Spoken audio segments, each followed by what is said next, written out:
It's Local Edition. I'm Brad Pomerantz. Glad you're back with us. Our guest is Michael Touhey. He is the mayor of West Covina. And sir, as you know, we are expecting a decision from the California Supreme Court on the state's all but attempt to eliminate redevelopment agencies.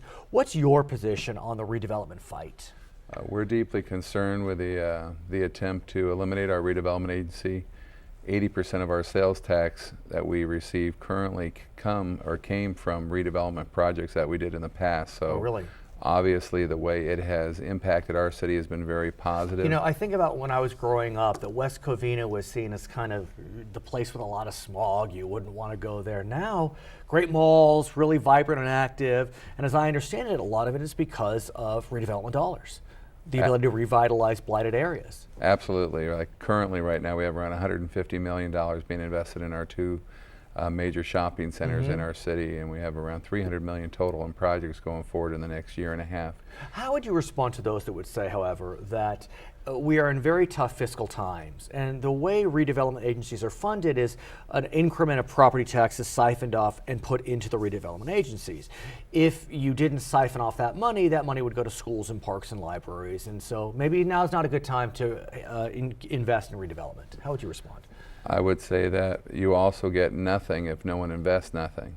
Property tax doesn't go up, and we don't see an increase in valuation, so there's many other benefits you see by stimulating the economy, by getting people to invest in the economy. They still get some money. It's not a total zero. Right. At the same time, again, we don't know what the Supreme Court will say, but there is a scheme whereby cities, municipalities, can send funds to the state of California to keep their redevelopment agencies open.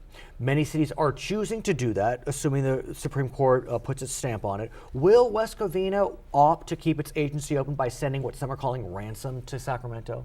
We've agreed to pay the ransom payment, and it is ransom.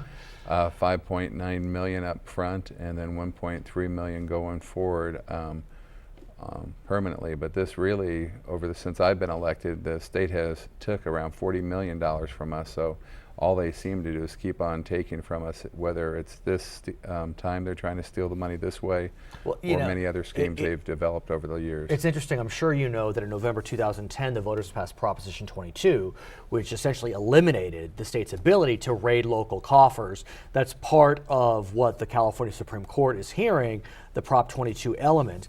There is a chance, though, that the Supreme Court can say that the state cannot require the ransom under Prop 22, but the state can eliminate redevelopment. We understand that. And so what happens then?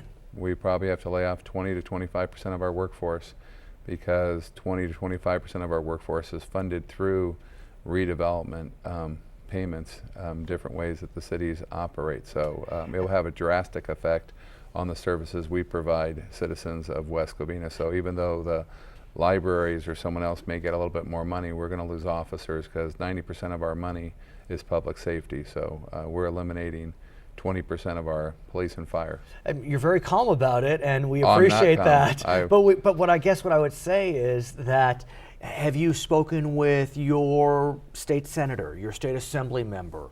You know, it's the same story from almost every city council person I speak with. They're really angry about this. We have spoken to, I'm not calm, I would have other choice words to use.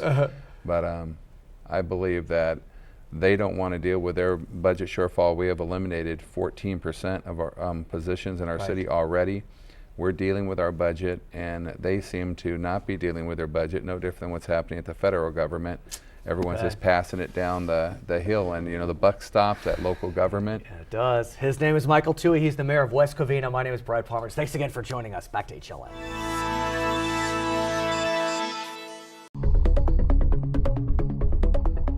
California cable providers are making it possible for you to educate yourself by bringing you live gavel-to-gavel coverage of the 3 branches of state government. Watch your legislators, governor, and Supreme Court as they discuss and enact laws that affect your life, your family, and your profession. For politics and public affairs that shape California, watch the California Channel.